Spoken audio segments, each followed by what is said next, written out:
Hello and welcome back to another Let's Play Planet Zoo. My name is Chris, and this is episode 12 of Perseid Zoo. In this episode we are going to be building the observation area directly across from the Cafe of the Americas. Now my original concept for this building was going to be kind of like a stone structure, similar to what we've done with the wood pieces throughout the rest of the zoo, where we have kind of these on-off, different levels of wood. We would do the same thing with stone. Fortunately, we don't have enough stone pieces in the game to make that a reality, so I really kind of struggled initially here with the concept of this building. And like some of our other buildings, we completely scrapped the first design and go with the second. But anyway, I just kind of wanted to show the initial build here in case any of you guys want to use the idea in your own zoos. So we have these stone columns, and then if you take one of the thinner, I believe they're called the posts, the wood post, and you kind of stick it in between. They're different sizes, so you end up with this kind of cool look where you have a piece of wood kind of going into the middle of the stone structure here, and it kind of creates an offset in texture and look. But again, we just don't really have enough pieces in the game to make my dream a reality. We were getting closer here with these kind of 1 meter and 2 meter pieces from the I'm not sure what they're called, but they're the stone brick pieces here. You see them on the screen.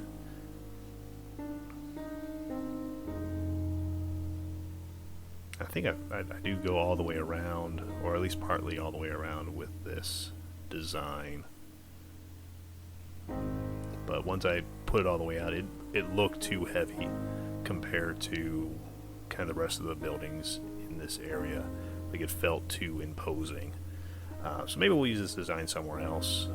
I definitely do want to go explore different building styles in different areas, so that when you're in the Americas, you can recognize it from the architecture in the buildings. And then when you're in, we're going to have, the Africa exhibit, that'll look, it'll have its own build style. Again, I kind of want to stick to mostly modern, but with influences from the region. So we'll not really be theming things, in traditional, like, African ways. We're going to have, grass huts. We're not going to have, we might for like little educational areas. I'm not going to completely rule it out and, limit myself to say, no, we're not doing that. But I do want every area to have its own look and feel and its own kind of architectural style. And once I finally place this, it's like it doesn't quite fit the theme. It looks cool, but it feels wrong. Like, especially everything else we're doing here is primarily wood and metal.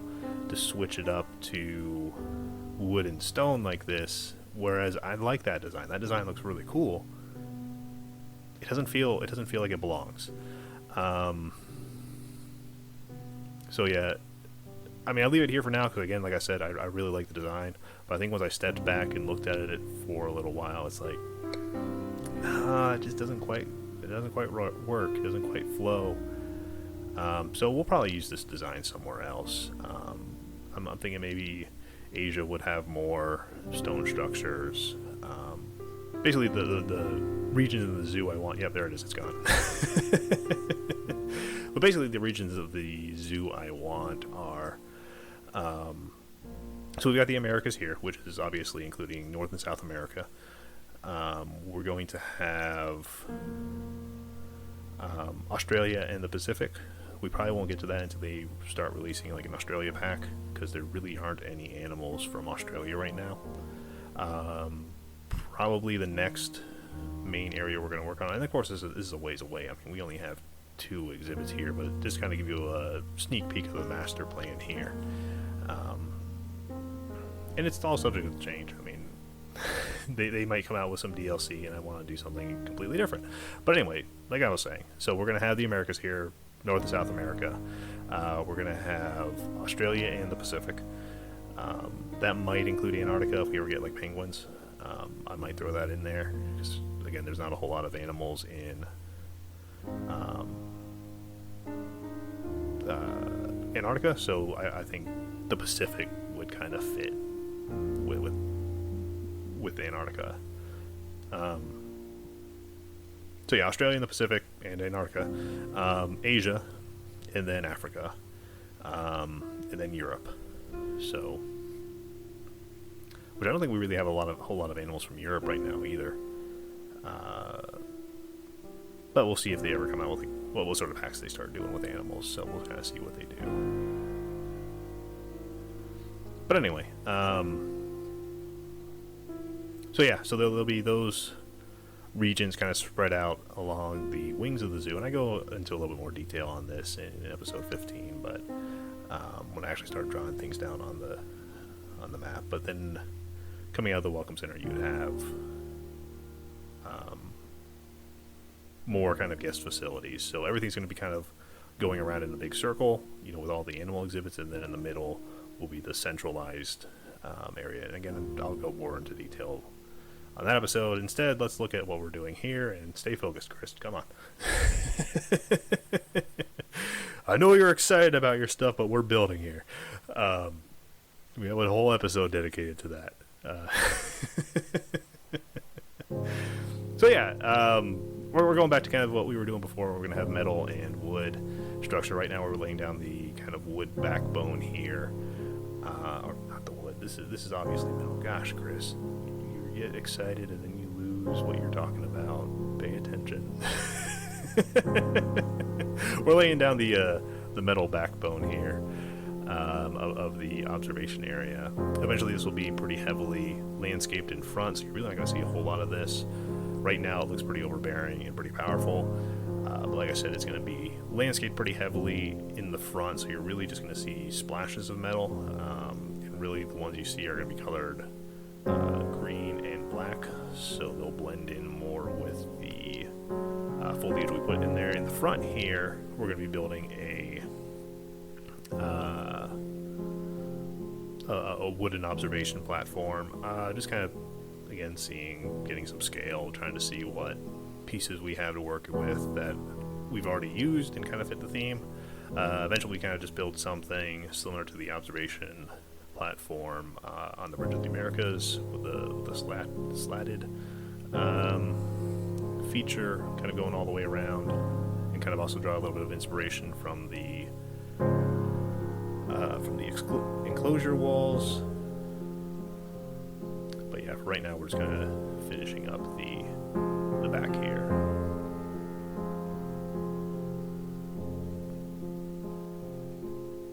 I'm really impressed by how they got their textures to blend. You don't really see a whole lot of repeating pattern in their textures. It's really impressive, honestly.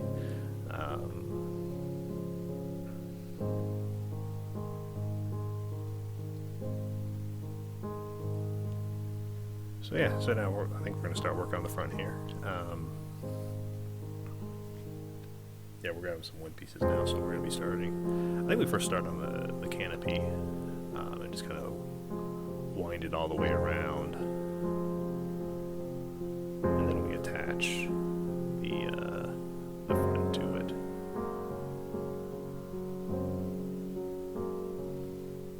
Again, I originally had the idea to do the slatted, but once I started spinning it around the corners here, it just didn't look right. It was too hard to keep the spacing nice and even here.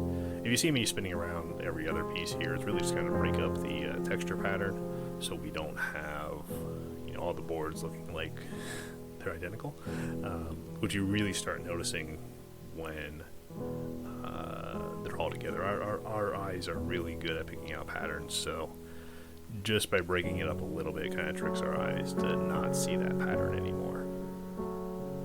And again, we're mostly going to be viewing it from far out, so I don't know if that's really useful in doing. I don't know if it makes big of a difference, but it makes a difference to me, so I'd do it.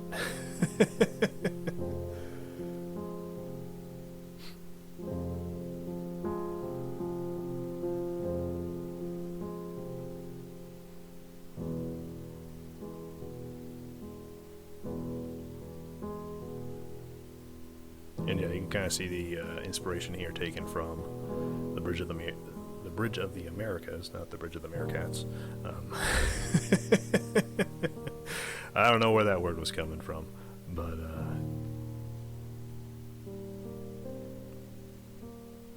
yeah. So we've got the kind of slatted base down here, which I am deleting, but we put it back pretty promptly, I think. Yeah, because I wanted to recolor it a little bit. I think I don't remember.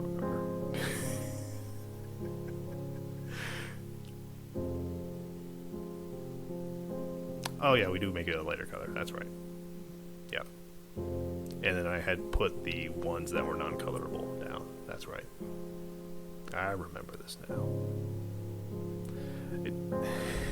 It's a little bit frustrating that they have ones that are slightly different color. Now I thought that was kind of a cool design that you just kind of saw a little glimpse of. I think I might use that somewhere else. So you had the again, I noticed the camera like shimmy and shams here. But anyway, what was I saying? Oh yeah, so that was a I should not keep getting sidetracked. Yeah, so I thought that was a pretty cool design there. We did for just a brief second, where the boards were off center from each other and slightly askew, maybe is the right word. So you get this kind of cool texture. So I'll probably use that somewhere else. But anyway, now I'm just kind of trying to draw the roof line here. Again, kind of freehanding it, just to get to have a nice curve. I mean, I'm really not measuring out these curves. I'm just kind of doing it by what looks good to me. So just kind of nudging it here a little bit, putting it back, just kind of rotating a little bit, putting it back. And then once we have that nice curve, just kind of duplicating it around.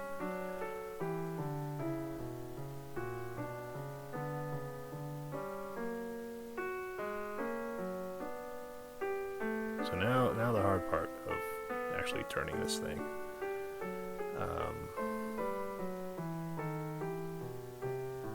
Yeah, this is always the hard part of any build is if you add curves.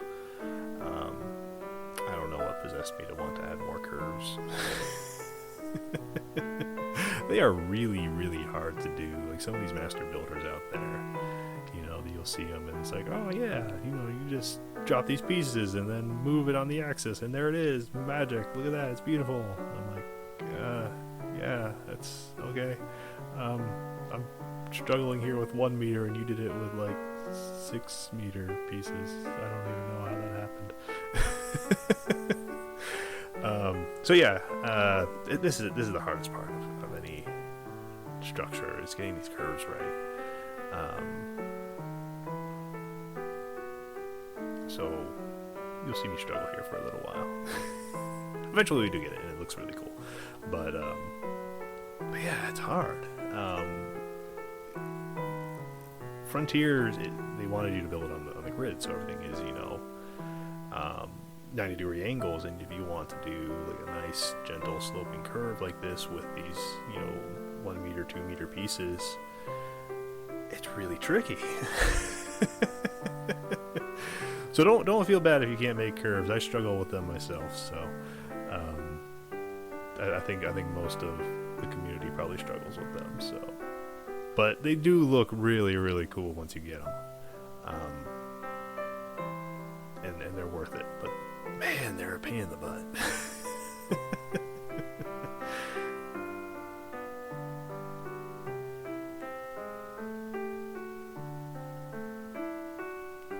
And then, of course, you know, the camera's not always super friendly. It just like, oh, and we're going over here now. It's like, that's not what I was looking at. I needed a focus camera.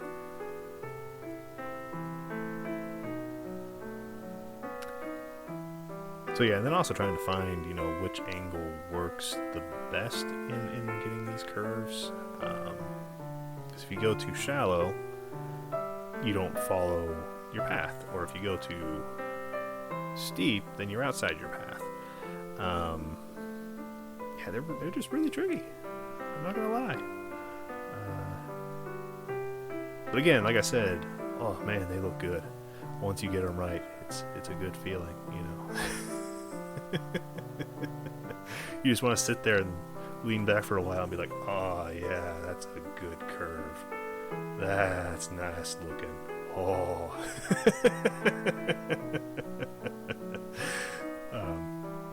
Yeah, no, we'll probably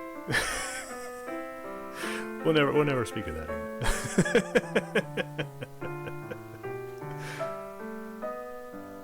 But I mean, yeah, look at that. I mean, that looks way better in my opinion than a, you know, square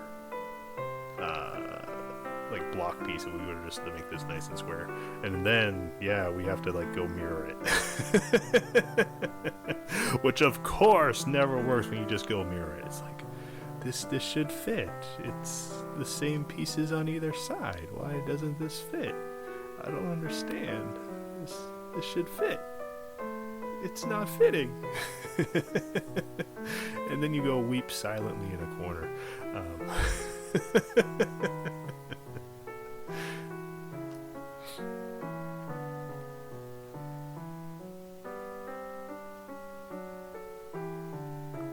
Because really, if I rotated this 90 degrees, it should fit. Which eventually it does. I kind of get it in there, but it's like, this is not easy. I thought this would be easy. Again, curves.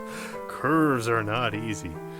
Oh my gosh, it's like calculus all over again. I like linear algebra, and then all of a sudden we move to calculus and things are curved. Oh, it's like NAM flashbacks.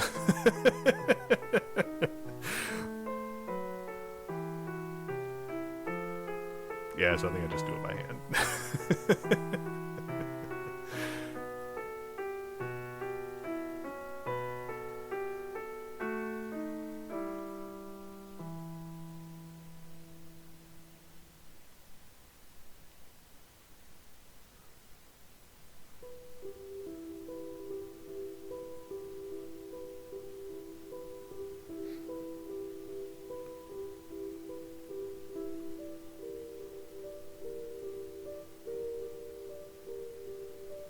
Yeah, we finally got it. Look at that. Oh man, that's a good curve.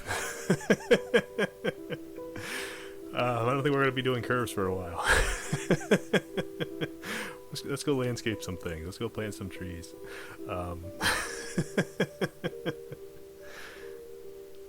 That's exactly what we do.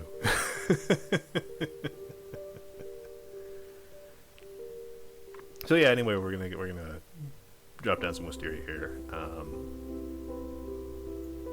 Yeah, I mean, for something like this, I mean, to have wisteria climb all over it, and then you'd be inside right next to the wisteria. Oh man, that would smell so good. I mean, it'd be like sensory overload. Not only are you in a curved structure, but the wisteria. Oh. I think I went a little overboard with the wisteria. I did pull some of it out here. This is just, you know, fatigue placing.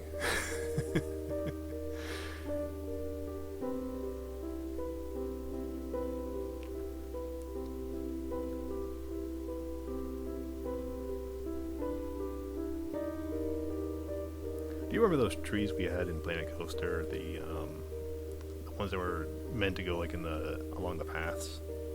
I wish we got some of those back. I haven't had a wish list item in a little while, so I'm allowed one. No it seems probably like most of my videos is me just wishing for things, but I don't know. Maybe we'll get them one of these days. But yeah, those little tiny trees were wonderful. Just gonna plop them here and there. But anyway, this turns out nice. We get kind of our ghost bison here. And then rock 7, my favorite rock. It's such a versatile rock. I'm gonna print out shirts that say Rock 7 Fan Club on them. People will be like, "Oh, you like metal music?" I was like, "Yeah, Rock 7. That's exactly metal music. No problem." I do like metal music, but yes, it would be confused. No, I'm a fan of this rockin' game.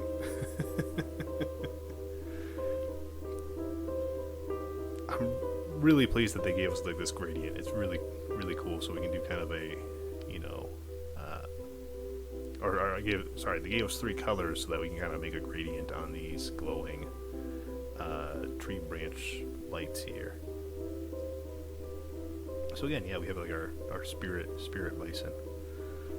That's what I'm going to call him, the spirit bison. He probably needs a cooler name than just spirit bison. Let's see. Bisonimal. That is what he's going to be called, Bisonimal. Oh, that sounds like a terrible name. I don't know. I'm not very good at names. I don't know. If you have any suggestions, let me know. Because we are getting kind of close to the end of the video here. Yeah, I just kind of wanted to have a nice kind of, I don't want to say overwhelming, but imposing, maybe that's a good word, imposing landscape feature here. That kind of makes you feel like you're, you know, in nature, you're secluded. You know, it would dampen a lot of the sound, absorb a lot of the sound. You'd probably have, especially with it being this dense, you'd probably have a lot of birds nesting in there, you know, wanting to swoop down and steal your popcorn. I don't think you're supposed to give popcorn to birds, actually. I think it's bad for them. Wanting to swoop down and steal your sunflower seeds. That's better, yes. But anyway, you know, you'd have like those little sparrows and stuff that live all around little parks, or, you know, amusement parks and next to people. So I imagine a whole bunch of them would be in there. It'd be pretty, it'd be peaceful, you know, while you're sitting here eating from the Americas, and then you'd walk up to the observation area. But anyway, we're out of time. We'll close out with these cinematics here, and I'll see you guys on the next one. Thanks for watching.